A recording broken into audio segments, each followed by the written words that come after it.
ரமேஷ் வீட்டில் எல்லோருமே தினமும் தூங்கி எழுந்ததும் போர்வையை கச்சிதமாக மடித்து வைத்துவிட்டு கசங்கி இருக்கும் படுக்கை விரிப்பை இழுத்து சரி செய்து நேர்த்தியாக்க வேண்டும். இதை செய்யவில்லை என்றால் அப்பா திட்டுவார். திரும்பவும் ராத்திரி வந்து படுத்ததும் அது கசங்கத்தான போகுது, அப்புறம் என்ன என்று அவன் கேட்டாலும் விடமாட்டார். காலையில் இதை ஒழுங்கா செய்தால்தான் நாள் முழுக்க எல்லா வேலைகளையும் ஒழுங்கா செய்ய முடியும் என்பார். அதன் பின் அவனுக்கு அது பழகிவிட்டது. கல்லூரி முடித்ததும் ரமேஷ் தேர்வு எழுதி ராணுவத்தில் அதிகாரியாக சேர்ந்தான். ராணுவ பயிற்சி மையத்தில் அவர்களுக்கு கடுமையான பயிற்சிகள் அளிக்கப்பட்டன.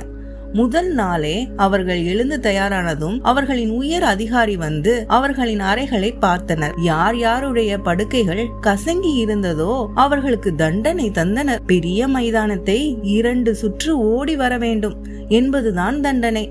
ரமேஷ் உட்பட சிலர் மட்டுமே இதிலிருந்து தப்பினர். இது சின்ன விஷயம் தானே, இதற்கு போய் இவ்வளவு தண்டனையா என்று பயிற்சி பெறும் இளைஞர்களில் ஒருவன் கேட்டான்.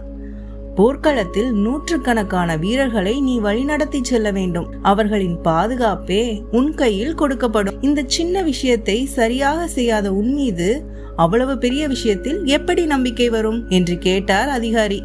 ரமேஷ் தன் அப்பாவை நினைத்து கொண்டான். சின்ன சின்ன விஷயங்களில் கூட சரியாகவும் ஒழுக்கமாகவும் இருந்துவிட்டால் பெரிய சாதனை கூட எளிதாக கைகூடும்.